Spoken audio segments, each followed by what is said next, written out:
Um, okay, let's start off with the darkest moments in TV history too. Do I know if I watched number one? No, I honestly have no idea. So just yeah, let's play it.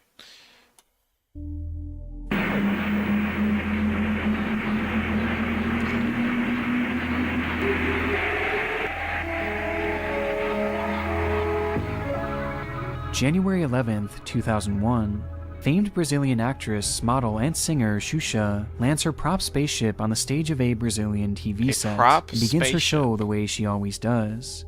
The program, titled Xuxa Park, was a hit for the Ready Global Network, targeting a demographic of young children with its over-the-top dance numbers, fun games, and Okay, immersive I features. can't be the only one who hated. I just hear the word dance, I get pissed off. Like, oh my god, Disney movies suck. Okay, that's a really bad take.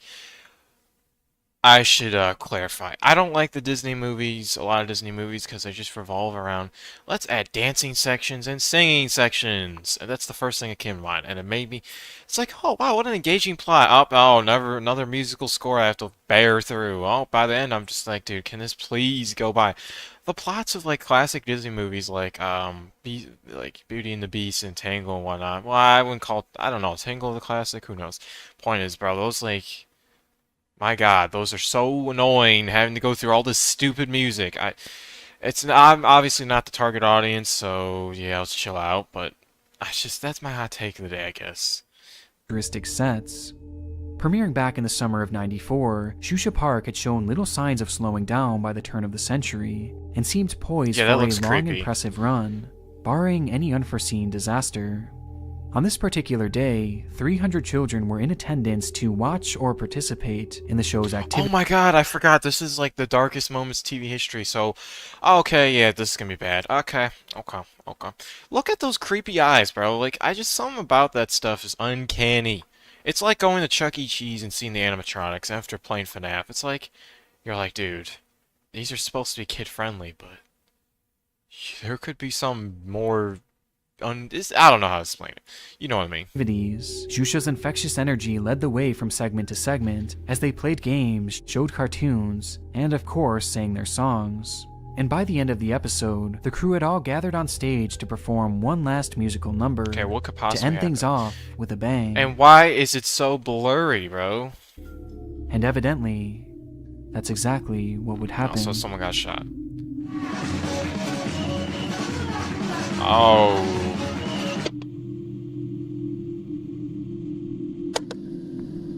This frame was taken just over 1 minute later, revealing all that remained of the set, as within that impossibly short window of time, the once bright and inviting scenery was turned to a pitch black, unrecognizable hellscape, barely comprehensible to the camera Yeah, that was what? also just mere moments away from being swallowed by the flames. But The not before it would flames? capture the carnage firsthand. Oh, okay, so exploded. Pode vir, pode vir! Ah! Vem, gente! What? Wow, that escalated super quickly.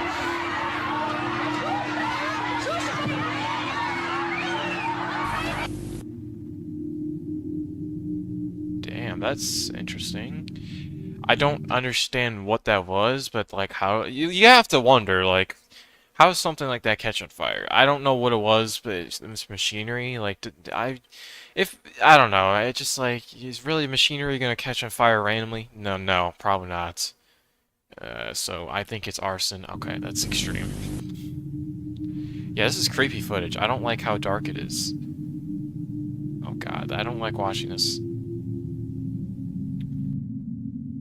In the blink of an eye, the spaceship which Shusha had rode in on and was moments away from re-entering to leave the set would catch fire, all while the dancers continued their performance, unaware of the emerging danger behind them.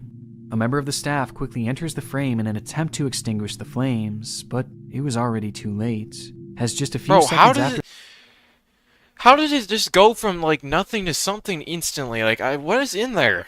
Please explain. How is it? There's no way it's that flammable. the spark, the entire ship was engulfed by the blaze, causing a mass panic on the set.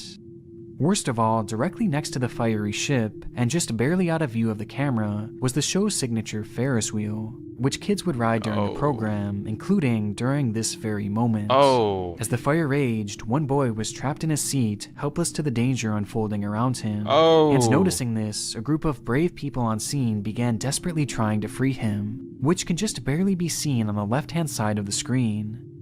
Thankfully, their attempts proved successful, as he was eventually freed from his seat and carried to safety. The fire was later determined to have started by an electrical short circuit, and the set would soon be completely turned. I say that as if, dude, delusional. Okay, I say that as if like I understand what that is. No, I do. By the way, I've heard like, oh yeah, electric fires are really common, and basically, if you buy a new house, apparently you're supposed to you know, make sure all the electricity. I forgot. And I remember watching something about how like most houses have bad like wiring. So if you don't fix it, you could easily like have a house fire, and if you smell dead fish, you're cooked. If your lights flicker, apparently. So now it's like every time I think about living in a house, I think that's not even true. So I don't know why I said that, but you know. Probably bad wiring, because if houses are wired poorly and they get past regulation, bro, I'm sorry. There's no way that, like, things like this, like their props, are passing regulation. Or they're probably just looked at and like, oh, here, it's all good. To ash and rubble. But as for the nearly 300 children and numerous staff on scene, despite multiple injuries, everyone had somehow managed to escape the building with their lives, with the only reported fatality being the show itself, as this would be the last episode ever filmed, with Shusha Park being swiftly cancelled. Wow. Thankfully, this moment saw all parties involved survive the ordeal. Okay, what's the quality of the video? Okay, so it's just editing or something. In the world of disturbing television moments, though it does highlight just how quickly things can go downhill when the cameras are rolling, and when these dark moments ultimately happen, all we can really do is... Well, that's the thing about live television. Well, I shouldn't say that, but I would imagine they probably have like enough of a delay between like it being like broadcasted to your screen and actually happening that they probably could censor some quickly. But I just think of Kanye West, like what a danger. I just like all the times he went on podcasts and stuff that are live and just started saying nonsense, and then I don't know why I thought of that first, like the word danger and Kanye West, it doesn't really go hand in hand because he's not really a danger necessarily, but like still, it's a danger to have people like him speaking on your podcast that are live. I know it's just not a podcast, but it's the same thing. They're both live. Watch. Something happened that turned this video into a horror movie. Our 3-year-old daughter is no water right now. Your 3-year-old daughter is what? De aquel suicidio que mencionamos al principio. If there's one lesson you can learn from my channel, it's that the internet can be a dark and unforgiving place, and unfortunately it's become all too easy for data brokers to find our personal information, like... I don't even know what Aura does, and I say this every single time. What does Aura do? And I never watch the thing, because guess what? I don't care. You know... Okay, this is going to sound ridiculous, but I'm waiting for a video I watch to have a Manscaped ad, because once it does, I'm going to buy something from that person. Because, you know, you're going to give like a little bonus sale to the person for buying off of them. They're using their code. And, you know, the funny part is, I can't find a single person who has Manscaped ads anymore. Like, I literally can't. But I remember back in the day, it was common. Like, really? Really, really, really, really, bro? Okay, stop with the high-pitched.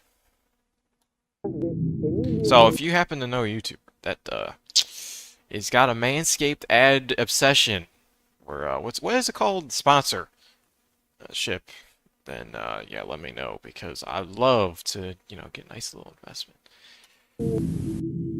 There are very few manners of death that strike fear among us as much as the horrifying prospect of being buried alive. The dark, claustrophobic nature of it... Alright, I'm sorry. If you have a fear of being buried alive, you're delusional, because the odds of this happening in the modern day... I mean, depending where you live, obviously, but like, where most people are on the internet at least... The odds are, if you have access to the internet, you probably are not getting buried alive. Why do I say that? Because if you have access to the internet, you most likely have access to people who check, you know, before you die, like, hey, are you alive? And modern, or somewhat modern... professionals in the health department. So basically, just what's it called? Ambulance people, nurses, doctors. Why did it take me so long? Why do I word it? Okay, I worded that so weirdly. Like I could have just said nurses and doctors, but I didn't know what they're called. So that's probably why. Yeah, okay, never mind. But basically, those people, are somewhat up to date in modern times nowadays. If you have access to the internet, I mean, just I assume most countries, you have somewhat good doctors and nurses around in most places. So if you have access to that, then you probably are not getting buried alive because I would say, well, I'm just gonna make up a statistic. Most likely, they'll just be like, know if you're dead or not. Like, I don't know. There are cases of people like coming back from the death, like, oh, well, you're declared dead, and they just came back alive or whatnot. Or the guy who stepped on like got like shot 58 times or something still lived. Um, but I don't know. If I feel like if you got shot 58 times, you're not gonna be like looked at and be like, oh yeah, is he still alive? I mean, no, wrong words. Is he? They're gonna look at you a little more closely, not just be like glance, oh, he's dead. But that's a stupid. Okay, this whole thing is stupid. Okay, move on. Slowly losing oxygen with not a thing in the world you can do to stop it. It just strikes a chilling chord with Can so you many. not put eyes? However, with this fear arose a unique opportunity for those looking to make a spectacle. Rather than running from this mortal fear, a select few Oh, magicians and daredevils have tried their hand at the challenge of being buried alive, by not just surviving, but escaping. The trick was popularized by arguably the greatest magician of all time, Harry Houdini, who tried his hand at the stunt on a few separate occasions, the first of which would see him narrowly escape a casket buried under 6 feet of dirt by breaking through the surface with his fist, only to fall unconscious What? before he could complete the trick, with the stunt almost ending in his death. From there, he would be buried again on 2 separate occasions, surviving both for well over an hour, but never being able to fully pull himself out, and in turn pull off the seemingly impossible.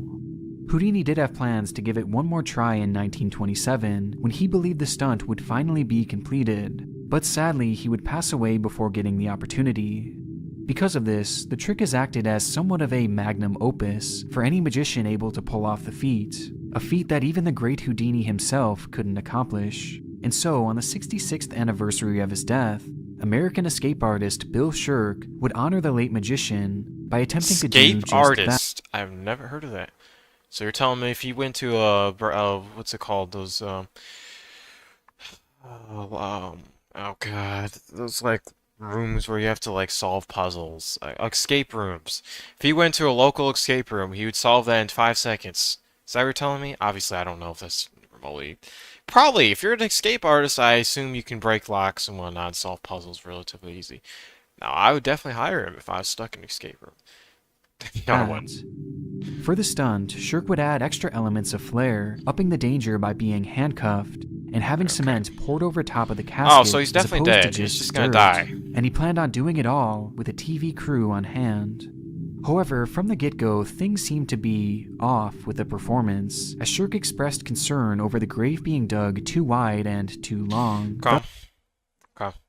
So, if the person who's doing the stunt has problems, I feel like you should fix those problems because if you're doing a stunt like this, dude, you can't. That's like doing a stunt where it's like, or doing something stupid like, oh, I'm gonna dive in the ocean for the first time, and you just like, oh, we're gonna take you down to the Mariana Trench to dive for the first time. Like, no! Like, that's not even comparable, but like, it kind of low-key is, because like, your life's not. Okay. Enough. I need to stop focusing on a dumb comparison that really doesn't matter. Thus changing the dynamics of his escape. Hope I make this. I got a bad feeling about this thing. Why would you do this? At one point, when the first layer of dirt was being applied, Shirk would use his walkie-talkie to tell his team to call off the whole ordeal and to pull him up from the ground, seemingly in a moment of clarity. But everything was already in motion. This was his big moment with everyone watching. So you're telling me the guy who's doing the stunt declares he doesn't want to do it, and his team's like, "I'll go do it." Really? Really? What a horrible team. And this is proof that teams, like your managers and stuff, don't care about you. They're just using you. They just want the money. Because well, I mean, that's not the only evidence, by the way. There's thousands of evidence, but a case like this, it's obvious. He couldn't afford to fail. Besides, What do he you had mean he been couldn't buried afford? alive before, setting a record back in 1977 by spending a total of 79 hours beneath the surface of the Earth. He was no stranger to this, and not wanting to let 79 his fans hours? down, Bill Shirk would change his mind and continue the stunt by giving his team the green light to begin pouring the cement. And as that concrete began to settle and harden over top of the casket, things take a very grim... Why would you ever think it's a smart idea to go and be buried underneath concrete? What are you supposed to do? Like once the concrete hardens, where are you gonna escape from? I don't know. And also, it makes it super inconvenient to get you out of there because now you have to dig around the thing just to... I don't get it. It makes no sense. You're just risking your life for fun at this point. This is the first person who probably is, you could say, is a attention seeker online. Except there was no internet really, but still, it applied. They're doing all this for attention. Maybe, I don't know, or maybe they're doing it for themselves. So that was stupid to say. turn. Decides to go ahead. I think we gotta go. Tons of concrete are poured. Yeah, that's Suddenly, what a dumb the idea. concrete sinks. The coffin has been crushed. Whoa! Whoa! Whoa! Whoa! Whoa! Whoa! Almost whoa. immediately, the level of liquid concrete dips dramatically, and large bubbles appear on the surface, accompanied by a massive splashing noise. Signs that point to only one real possibility, that the weight of the concrete and dirt had caused the coffin to cave in, with those very same Oh my god. Yeah, I didn't even think of that. That's... wow, that's ridiculous. You're dead. materials instantly filling in any available space inside the coffin, and in turn, suffocating Shirk. The rescue effort was underway almost instantly, but still, it felt like it was all moving in slow motion, and most assumed right away that if the weight of the concrete alone had not killed him, then the lack of oxygen certainly would. A backhoe digs and crucial moments pass. Shirk cannot be found. I know it's super hard to dig that stuff, so I'm not gonna sit here to, like, complain, but there's a man's life at risk, and you're digging at the slowest pace. Again, if I was in that situation, I'd be huffing puffing and being super slow. So, you know, I kind of understand, but at the same time, bro, if I was built like him, because he looks like he's reasonably built, like that guy who's shoveling, you know, I think maybe I put a little more, what's the old people saying, spaz in it or whatever, shadoobie, okay, yeah, I don't know, shadoobie's not the right word. Okay, you know what, whatever. Oh, he lived. However, What? this thankfully wouldn't be the case. So how- Incredibly, okay. Shirk managed to claw his way to the surface, where his team was able to pull him to safety and rush him into an awaiting ambulance. And though his condition appeared severe, Oh, so he died. he was alive, and had somehow cheated death. Thank God he spared my life on this one, and Is he, oh, whoa, he's talking? Bro. Despite claiming to be done with his stunt for a while, Shirk would be back to attempting his death-defying stunts soon after, with some ending in similar results. After Okay. Shirk climbs in the casket, the snake goes in first. But there's a problem, and Shirk has to get help.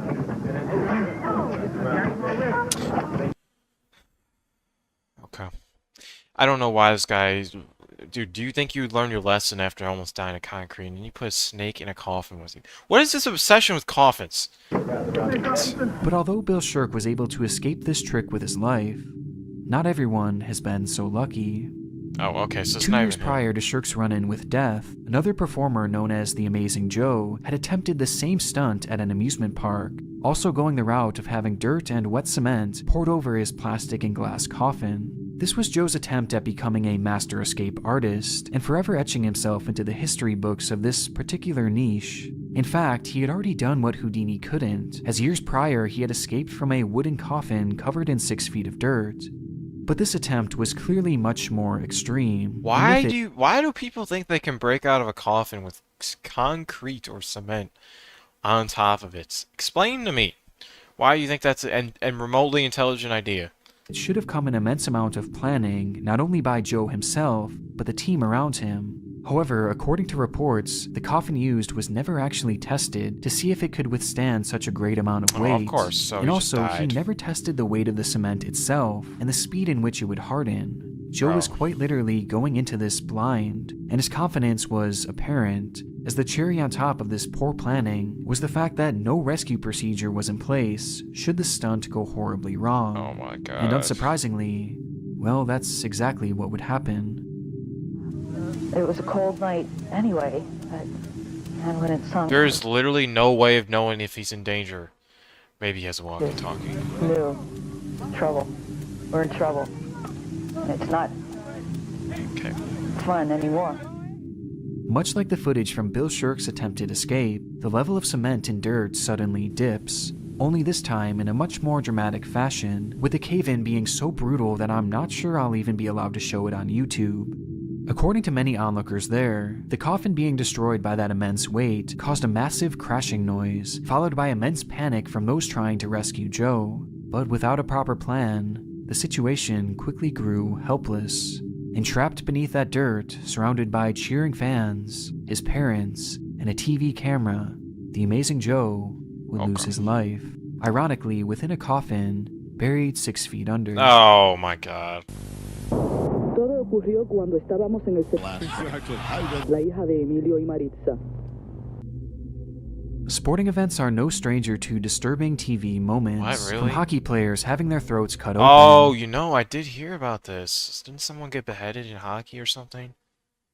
Okay, maybe I'm making that up. I actually have no idea. I'm pretty sure I'm right.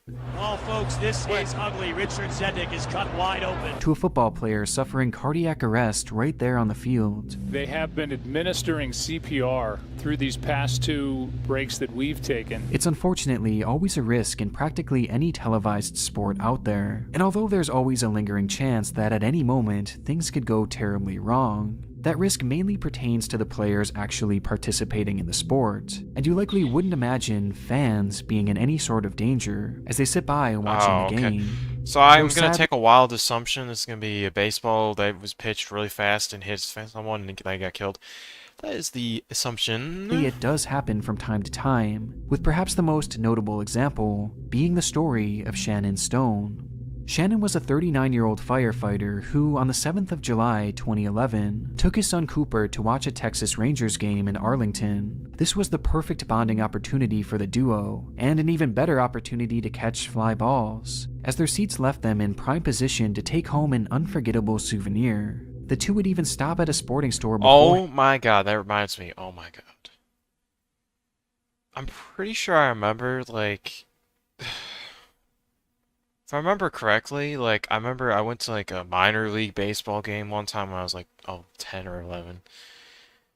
And then I almost caught a ball, but then it slipped out of my hands, and this girl stole it, and she went to my class the next day, and flexed in my face that she caught the ball. Now, granted, I don't even care about baseball that deeply, but when you're, like, that young, you're like, oh, I want to catch the ball, oh my god! And then you realize, wow, I just fumbled the bag. Like, oh, great. I mean, to be fair, like, baseball, in my opinion, by the way, is one of the most boring sports of all time. Well, I'd honestly kind of rather watch golf, depending on who's playing. That's another L take. Stop. You know what? No, they're not L takes. These takes I have, they're actually W takes, because I'm saying them with actual truth behind it. Like, I believe these, so in my mind, they're W takes. Why do I care if the people don't agree with it? If people don't agree with my takes and say it's an L take, well, you're just following the herd. You're a lamb. I'm the sheep. Okay. It's where Shannon would buy his son a baseball glove to use in the event that a loose ball came flying their way. And as the game reached the top of the second inning, their moment had finally arrived. That one blind but foul. When I look at who the A's are facing. A foul ball was hit in their general direction, being quickly recovered by Rangers outfielder Josh Hamilton. And rather than returning the ball to the dugout or the field itself, Hamilton decided to make Cooper's day, recognizing the young fan in the stands and subsequently tossing the ball to Shannon. Wow. As this was all transpiring, nice, the game continued with the pitcher preparing for his next throw, before suddenly you can hear the sound of something strange.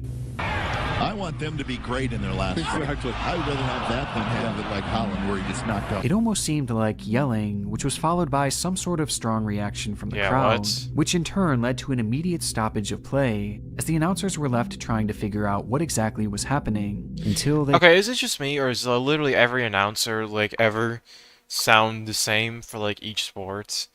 Like, they all sound so similar, I just don't understand. I mean, yeah, obviously I know they're different people, but, like, you look at, like, old footage, and you're like, dude, this is exactly what I feel like an announcer nowadays speaks like. Now, I don't watch many sports, so I could be completely delusional in this, but that's what I personally feel. They finally received word on the unfolding situation. He's got a lot of energy built up. I think somebody fell out of the stands in left field trying to field a baseball. Fell out of the stands. This is it. That's there was time taken. Wow. How big of a The fall man is in this that? footage was in fact Shannon Stone, and as Josh Hamilton had gone to toss the ball up to him, the throw fell just a bit short, causing the 39-year-old father to extend past the railing before losing his balance. And despite the seemingly playful nature of the announcers at the time, you were right, Ray. Somebody did tumble. this fall was no laughing matter, that's a big as fall. below that railing stood a 20-foot fall directly onto a concrete floor, which Shannon would strike head first. As he laid there on the ground, barely able to move, the man was miraculously still conscious, finding the strength to tell the rescue team carrying him out, "Please check on my son. My son was up there all by himself." Based on this reaction, it was clear that Stone was obviously alive and had clear brain function, making his initial prognosis on the scene somewhat promising. But before he would even reach a nearby hospital, Shannon Stone would be pronounced dead. According to many medical professionals, this immediate showing of brain function was more or less a fluke occurrence, and something they call a lucid interval, which is a window of conscious clarity after a traumatic injury. Wow. Essentially meaning that although his ability to move and speak seemed to be a positive indicator, it was instead a sign that the injuries his brain had suffered were going to be fatal. In the years since, Shannon Stone's memory lives on with a statue being made in his honor in that very stadium where his life came to an end, forever immortalizing someone who, by... I'm sorry, lady, but you're really taking a picture of this going, oh, I know this man. Like, no, you don't. Okay, I shouldn't be a hater, but, like, dude, don't get people to take pictures of statues that have nothing to do with them. Like, I mean, I don't know. Maybe she knows the person. I don't know. By all accounts, was a great man and an even better father. Yeah, no, that guy was a great father, by the way, because the fact that his last moments of life was talking about his son, like, bro, that's the type of father I wish I was be. English, please. I wish I could be, please. Not please. Okay, stop saying. Okay, enough. Solo 2 meses que Yoanda se había... We don't see or hear anything. Y su padre se preguntaba por qué su hija se había quitado la vida. If you spend any the end of considerable amount To Catch a Predator. Wait, oh yeah, it did end. of time here on YouTube, then chances are you're at least somewhat familiar with the show To Catch a Predator. Oh my god. Does anyone remember watching this and seeing the episode where it's like, this guy was like, oh man, I just wanted a pizza, and he's like, was so focused on getting a slice of pizza, and he did not care about anything else. I don't know. And there's actually a podcast of this guy going over like all the different like people he caught and the worst ones he caught. I don't know. I've watched a couple episodes, and they're always so weird, because it's like, dude, this guy's bringing condoms to a girl's house, this 13-year-old girl's house. It's weird. They're always, like, weird old men, too. Well, not always, but, you know, it's like, ugh, bro, bringing condoms? Couldn't be me. During its run on Dateline, the show was incredibly popular, with its host Chris Hansen being launched into stardom for his role exposing pedophiles on the internet. How you doing? Can you have a seat over in that chair, please? At the time, there was really nothing else like this on TV, and was widely viewed as one of the most entertaining shows out there, which has caused it to find a second life here on YouTube. Oh, the pizza guy. There's the pizza guy, yeah. As re-uploads of its episodes have been viewed as many as 50 million plus times. To this day, the show remains immensely popular, and during its television run, the same was true, which led me to wonder how or why it was ever taken off the air. I mean, it was entertaining, popular, and with the internet exploding in recent years, the content... You know what the real crime is? Is the fact that most of these people who got caught and sent to the police probably did not get a large sentence, because for some reason in the United States, the sentencing for predators is extremely low for no reason. Like, I don't get it. I really don't understand why. It's like, dude, I get that, like, okay, yeah, maybe 25 years is ridiculous, because, like, okay, maybe they'll learn, but, like, dude, if they're getting caught multiple times, or, you know, they did something, and it wasn't even, like, I'm talking they actually acted on something, then it's like, dude, send them 20 years. I don't care. Like, if you acted on it, you're sick. Odds are you probably were thinking of doing it more than once, too, so you need to learn. But if it's like, oh, I was thinking about doing it and you get caught, like, okay, it's different kind of. But, you know, I don't know. Well, thinking about it's kind of bad too, but acting, that's way worse. Would seemingly be endless. Yet somehow, this show only lasted 3 years. 3 And years? that's when What? I realized that there's actually a very specific reason why To Catch a Predator was pulled from the air. And it's one of the darker TV stories I've ever heard. Okay, that's During the interesting. fall of 2007, Perverted Justice, the team that To Catch a Predator used to find their predators, had set up a decoy account on MySpace, posing as a 13-year-old boy. And before long, another user had taken the bait, reaching out. You know, this just reminds me of the EDP situation, the amount of times I've viewed that chat log, oh god. Dude, I don't get how you could act like a minor and, like, be like, just talking to a grown man. Like, the EDP situation is the one that comes to mind. This woman sending, like, oh my god, it's just horrible. Like, this man, EDP, was sending poop and, like, weird pictures of him and himself, and this person was, like, engaging still in conversation. Like, how are you? That would traumatize me, bro. If a grown man's, even if at this age, bro, like, if a grown man sent me his poop and said, like, oh, do you love it? Like, no, I'm blocking you. Like, what? To the fake child in the hopes of sparking an intimate relationship. According to the user's account, he was a 19-year-old college student that happened to live in the same area. However, upon doing some light digging, the Perverted Justice team discovered that the man was actually in his late 50s. His name was Louis Condrat, and although his behavior was similar to essentially all other predators in the show's run, sending explicit messages and pornographic images, despite knowing he was speaking to a child, Louis was different in one respect.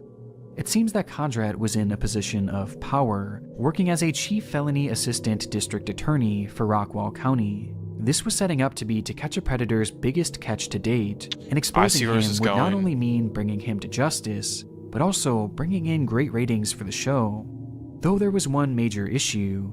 Upon engaging the decoy for a few hours and even calling to speak to him. Hello? Hey, Will. Hey, what are you doing? Nothing. What are you doing? Nothing. No? No, I was looking up to see how to get to where you are. Still thinking about me? Yeah. Oh, so he's gay, okay. That's interesting. Where's your right hand? It's in my pocket. In your pocket? Mm-hmm. Mm-hmm. What are you doing with your right hand in your pocket? Louis stopped. Okay, bro, what is this? Oh my god, these people, yeah, no. It's not even the fact that they're weird because they're going after children. It's also the fact that they're saying things like that. Like that, there's no time I will ever say to anyone near my age that sentence to anybody. Now, granted that, I mean, okay, never mind. The point is like, dude, there's never gonna be a time where anyone would say something like that to anybody who's normal. It is so weird, and these people act like it's normal. And then, of course, you got... I just can't get over EDP. I just can't. I can't. It's stuck in my brain. That poop pic is stuck in my brain, and I hate it because I just... My god. No, I just move on. Bonding, and seemed to recognize the grave error he was making, and began deleting all content from his account. And as a few days passed, it was clear that Louis was not going to be visiting their sting house, which meant no program and no justice. However, the To Catch a Predator team was not going to let this go easily, with the crew coming up with a plan that had never been done before in the history of the show. They were going to bring the program to Condrat. And so on November 5th, Hansen and his crew would visit Condrat's house with a group of officers and an arrest and search warrant. This would not be without controversy though, as the warrants supposedly contained wrong information like the wrong county and the wrong date, meaning that they would likely struggle to hold up in court and probably... How does that even happen? Oh my god, what is this? Is that a Supreme Court? Is there really... Is that...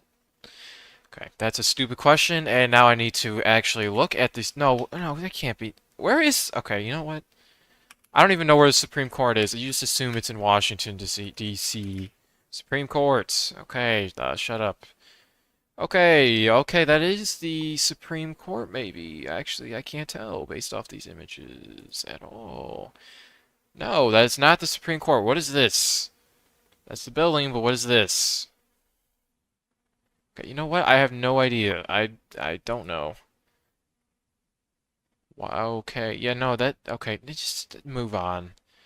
I just find it, okay, this building is so weird because, like, it's just like, wow, there's, like, dragon heads coming out, and there's a bunch of men who are, it just seems like some, like, from, like, ancient Rome or something. I don't know, it's weird. On pause. Probably should have never been acted on. Despite this, the crew urged law enforcement to act anyway, rushing the ordeal to assure they got their guy. And so, the police agreed, first calling Kondrat and then knocking on his door for multiple hours, though neither attempt saw any results. And growing impatient with the whole ordeal, they then called in the SWAT team to surround and eventually breach the house, which they would do around 3 p.m., barging into the home and surrounding Kondrat at gunpoint.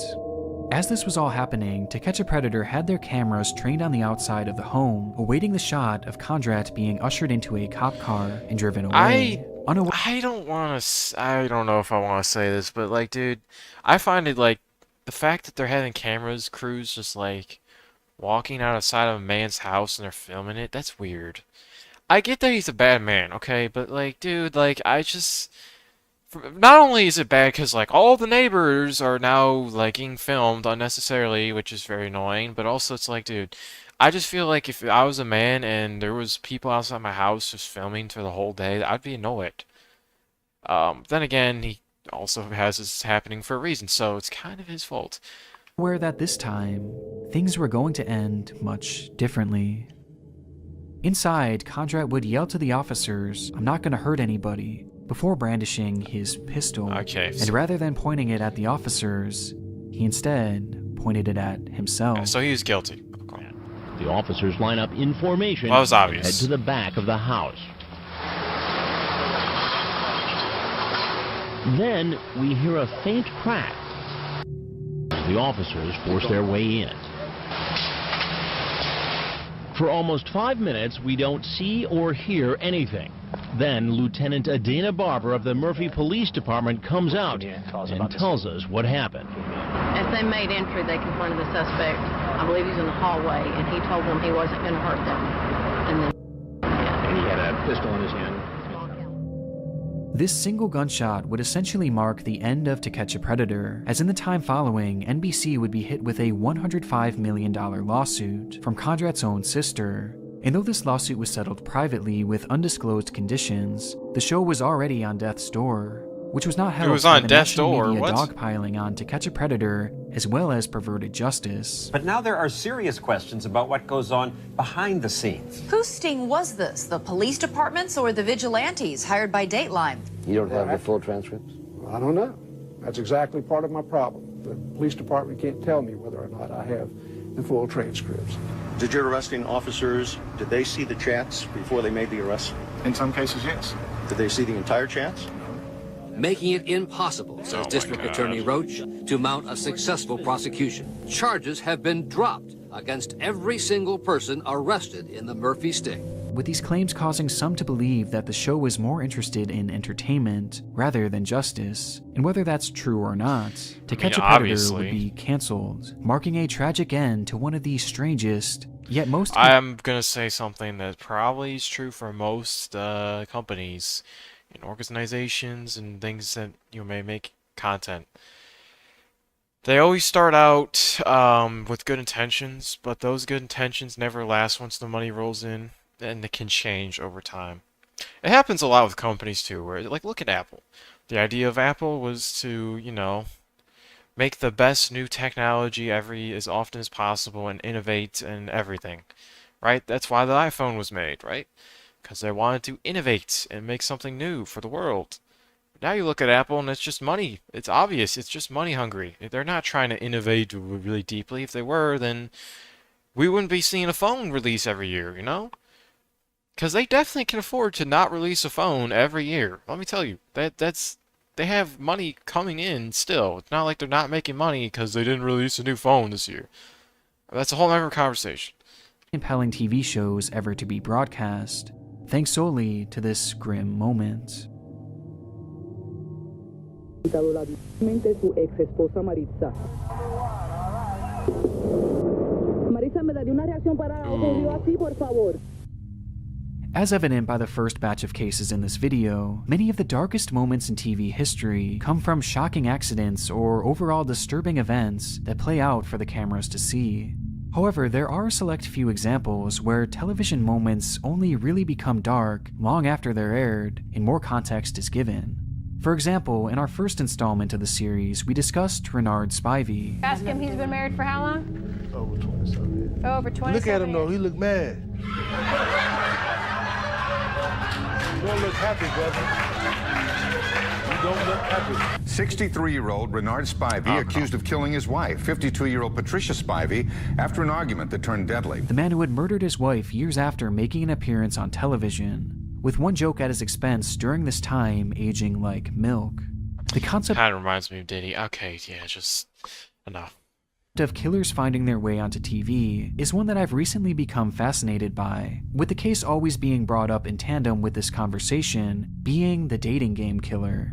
In I've heard of 1978, this. a man named Rodney Alcala had found his way onto the popular show The Dating Game, earning a date with Cheryl Bradshaw above all other contestants. However, this date would never actually materialize, as upon meeting him away from the cameras, Cheryl found the man to be creepy and ultimately declined to speak with him any further. And as it turns out, that decision may have saved her life. During the time in which this episode was shot and aired, Rodney was in the midst of a massive killing spree, ending the lives of at least 8 people that we know of, though many claim his true number of victims is shockingly closer to 130, due to the fact that they had found a stash of over 1,000 photographs detailing women, young boys, and men that Rodney had taken. Bro, being alive back then, like, literally, like, until the 90s, I'd say, is probably, like, if you wanted to be a crime person, just someone who committed as many crimes as possible, you could, not easily, but you definitely could get away with it. I mean, even if you go a little farther back than that, I mean, because back then it was kind of like, you didn't have the full technologies that we do now. Like, once they started getting, like, forensic stuff and, you know, have lab reports and whatnot, it's over. And then they got the security cameras, and yeah, nowadays it's just impossible. It's not impossible to get away with murders, because actually a lot of them don't get solved, but you know, it's just a lot harder to get away with it, and because a lot of people are stupid too, it makes it even more likely that you're just gonna get caught. So, moral of the story, don't even commit crimes. If you ever planned on it, just don't. It's a waste of effort, because you're probably gonna get caught, because you're probably an idiot and didn't think about what you're actually supposed to do. That sounds like I'm basically saying, hey, think before you do. Well, okay, no, I am, but I'm just, okay, never mind. It's, yeah.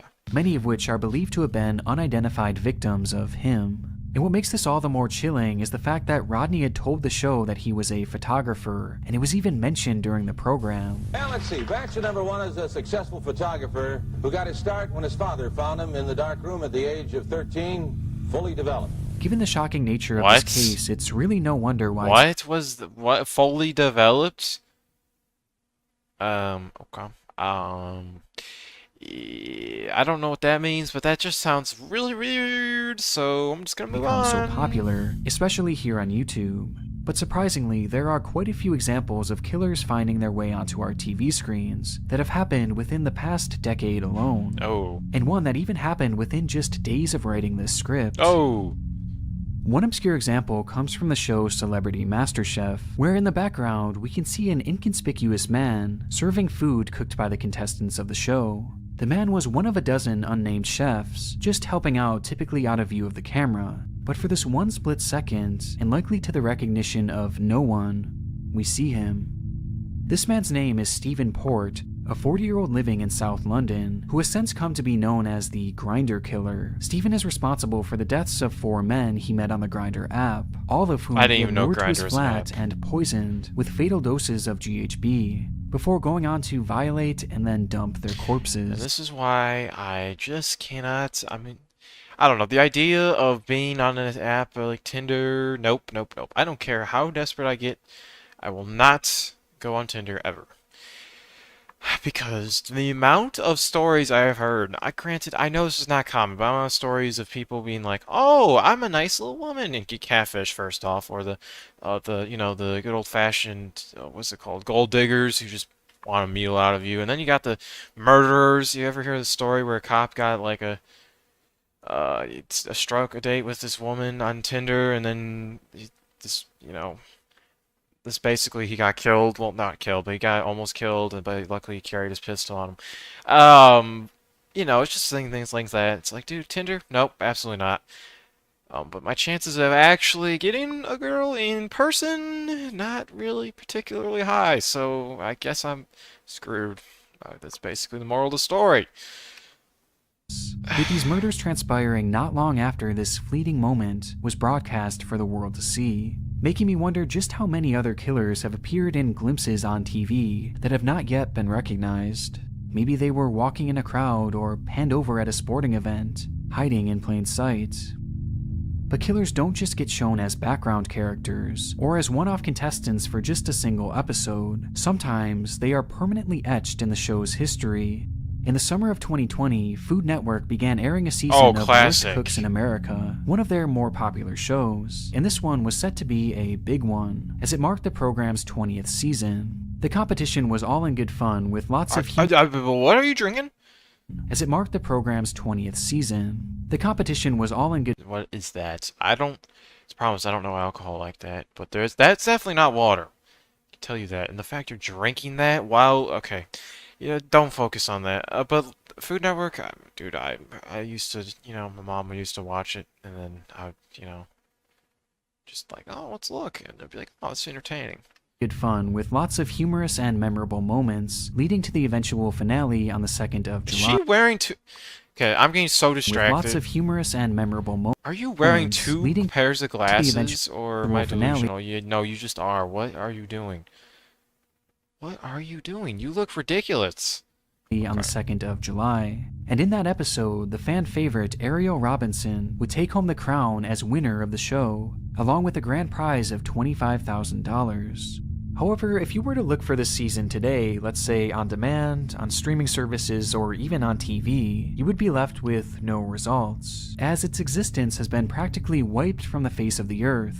And given what happened after the season ended, this comes as little surprise.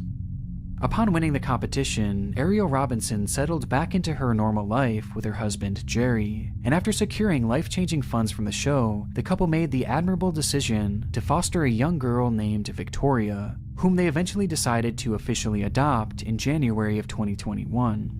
On the 6th of the month, just over a week before the adoption was set to be finalized, Ariel would take to Twitter to boast about her parenting, stating, "I'm a mama bear, and I'll do anything to protect my children."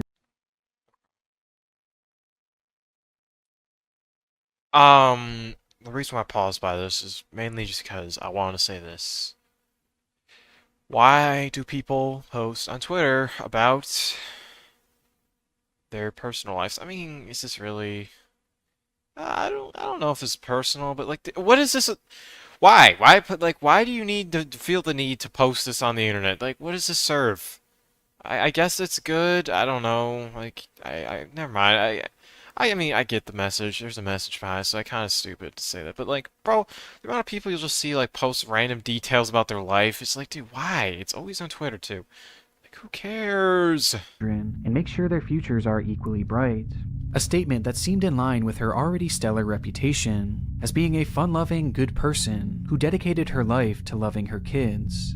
However, no one could have imagined the devastating turn this family was heading for. 5 days after Victoria's adoption, Ariel's husband, Jerry, would dial 911 stating, "You have an emergency. Our daughter is unresponsive. She's drunk a lot of water. We're trying to pump, CPR to get out. Our 3-year-old daughter is choking on water right now."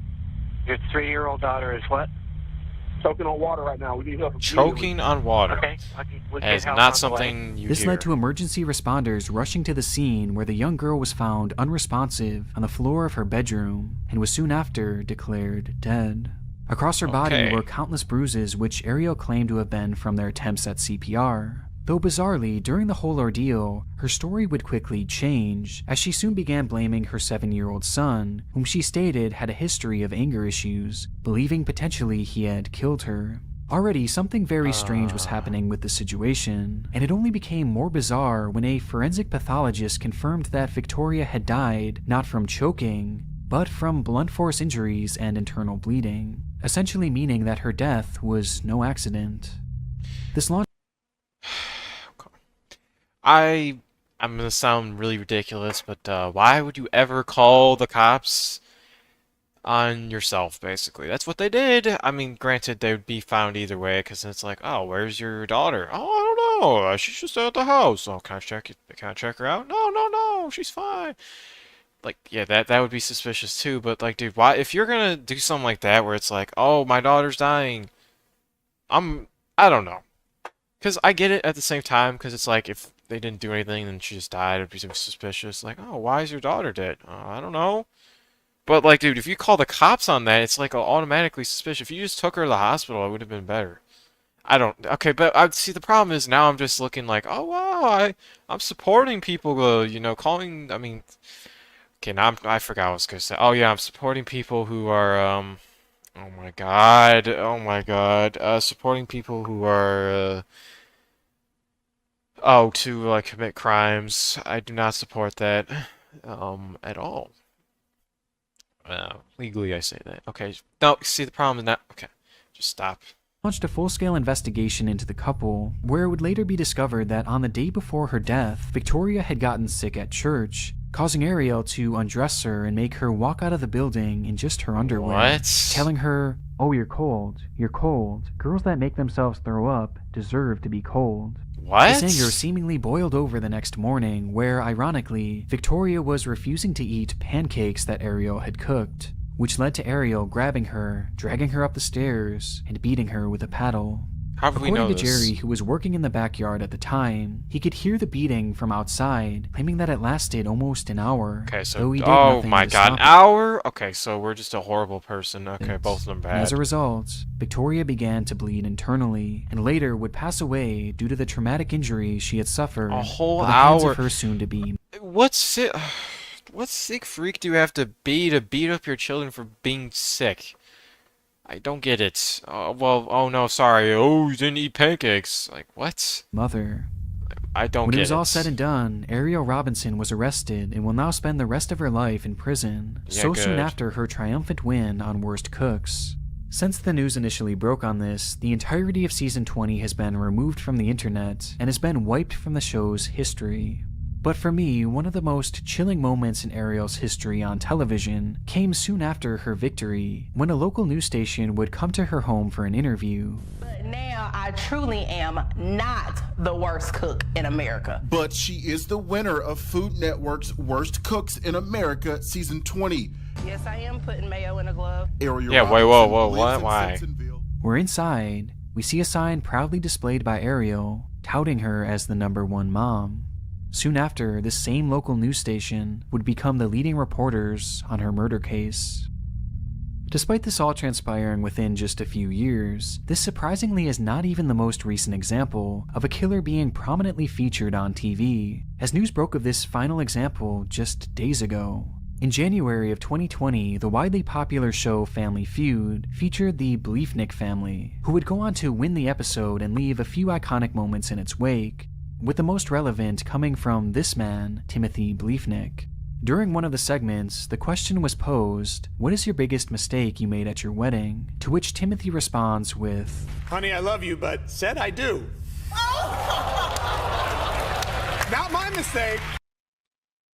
What? What? What? Not my mistake. I love my wife. I'm gonna get in trouble for that, aren't I? If you've seen the show before, you know that this type of humor is the norm, and jokes like this are made in virtually Yeah, but every look at his face. He's like, what? That's, yeah, that was a weird thing to say. single episode. But this one would later take on a much more sinister tone due to the events that unfolded not long after the show had aired.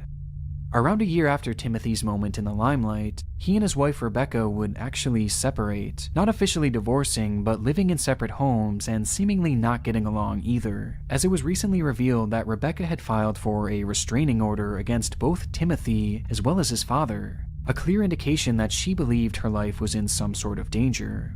Fast forward to February of 2023, and the two were finally making headway on finalizing an official divorce, before on the 23rd day of I hope that if I get married, I don't get divorced, which is this is a whole if. Like, dude, I need to focus on the present. Okay, like, I'm not even close to getting married to begin with, so, like, it doesn't matter. But, like, one of my biggest fears is, like, if I ever got married, it's like, dude, if I get divorced and have an unhappy time, my God, would I be depressed? Of the month, gunshots rang out from Rebecca's home. Police say 41-year-old Rebecca Bliefnick was found by a family member Thursday. Police say she had been shot multiple times. When police arrived on scene, Rebecca was sadly no longer alive. Damn. And it wouldn't take long for investigators to turn their sights on Timothy. On March 13th, police would arrest the now 39-year-old in connection with his soon-to-be ex-wife's death, charging him with 2 counts of first-degree murder and blaming him for the shooting that took place at her home. Wait, that's the same guy? With his mugshot showing him as completely unrecognizable to the man we saw on TV just years before. Okay, so yeah, the whole situation happened. is incredibly disturbing. And what makes it even worse is just how beloved Timothy and his family were in their hometown. I mean, they literally had community watch parties to cheer on the family that can still be found here on YouTube. Listen, it was so much fun. I'm so happy and appreciative of the support of the community, so thanks. Making the events soon to come all the more tragic. And given everything that's happened since the show aired, and since Timothy said this iconic joke, I think it's very possible that there was at least some truth to his words. Why would you joke about that? I don't get it. Ya que estamos aquí, trataba de conseguirla a usted, si es tan amable, ¿me da una reacción para el programa Ocurrió Así? Our final entry takes us to the tragic passing of 15-year-old Yoandra Martin back in November of 1992. The young girl had recently discovered that she was 13 weeks pregnant, much to the disappointment of her family, and subsequently ended her life as a result. Well, okay, which dude, what? What? I need more context. Really thrusted her parents, Maritza Martin and Emilio Nunez, into the public eye. The two had been separated since before she was even born, with Maritza gaining full custody, something that Emilio would later claim she had used to keep his daughter away from him, as the two supposedly spent very little time together. As a result, Nunez began publicly blaming Maritza for the death of their daughter, claiming that she and her new husband had been abusive towards her and had even struck her upon discovering she was pregnant. Making matters worse, Nunez would go on to allege that Maritza never even told him that their daughter had died and had only found out an hour before the funeral from a friend. I want to stress that there is absolutely I still need context. I just can't get over the fact that you would there'd ever be parents in the world who actually, no, I can definitely, never mind, that's a stupid sentence. I was gonna say, oh, I can't get over the fact there'd be parents in the world who would be upset to have a grandchild, but then you realize there's accidents in the world, such as children being born by accident, and then the parents of that baby don't actually want to take care of that child and then abandon the child. Okay, you get the point. Not every parent is loving in the world, so yeah, it's just something you have to realize. No information I could find to fully confirm any of what Nunez was claiming, and with many elements of Nunez's story, the jury is still out. Though in his own mind, this truly seems to be what he believed, and this is where the dark side of television began to rear its ugly head. For whatever reason, the news station Ocurrió Así had decided to cover Emilio's allegations against Maritza, seemingly taking his word at face value and launching a full-scale story into the case. It started with Emilio being interviewed by a reporter from the station named Ingrid so he's Cruz, the killer, which transpired in the false. vicinity of his daughter's grave. During the questioning, Ingrid would ask him things like, "What would you tell your daughter if she was still alive? And how did you feel when you saw your dead daughter in the casket?" Her questions were clearly crossing the line, and things would only get worse from here, as while they were filming this segment, Maritza herself had arrived on location to Yoandra's final resting place. Doña Maritza.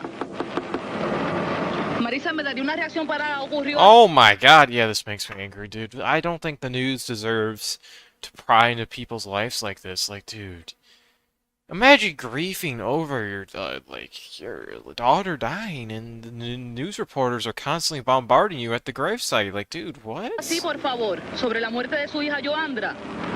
Una reacción de usted. That pissed me off.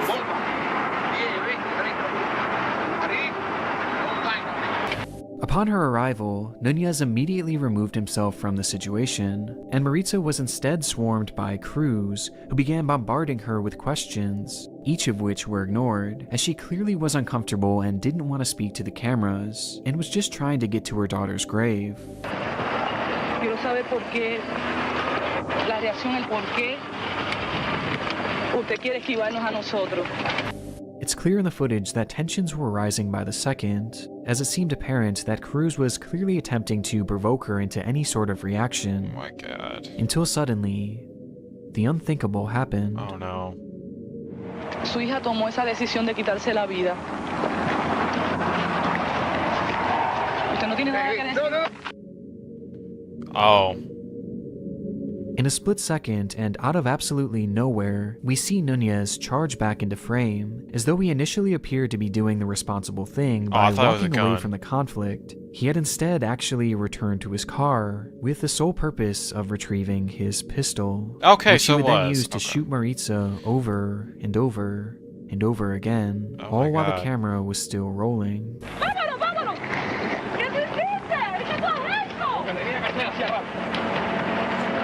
I'm sorry. You have to be an idiot to.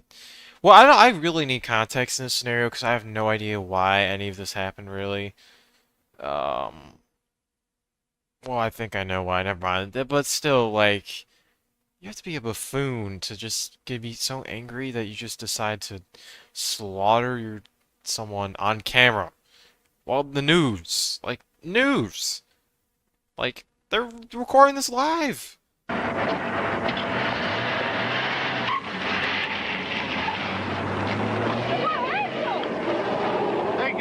Just shot a woman, possibly coming after us.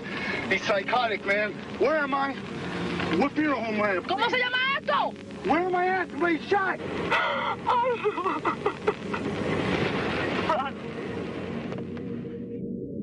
Maritza would be shot a total of 12 times, and in turn her life would come to an end, as Nunez stood over her yelling, "I should have done this a long time ago." Wow. When the smoke cleared, Nunez would be arrested and sentenced to life with a possibility of parole in 25 years. And what's most frustrating is just how avoidable this really seemed to be. Maritza herself had actually requested a restraining order against Nunez not long before her murder, but was surprisingly denied, as police stated that it would only anger him more. With this happening despite the fact that police were already well aware of Nunez's violent temper, as authorities were literally called on scene for Yuandra's funeral, as Nunez had threatened to kill other members of the family.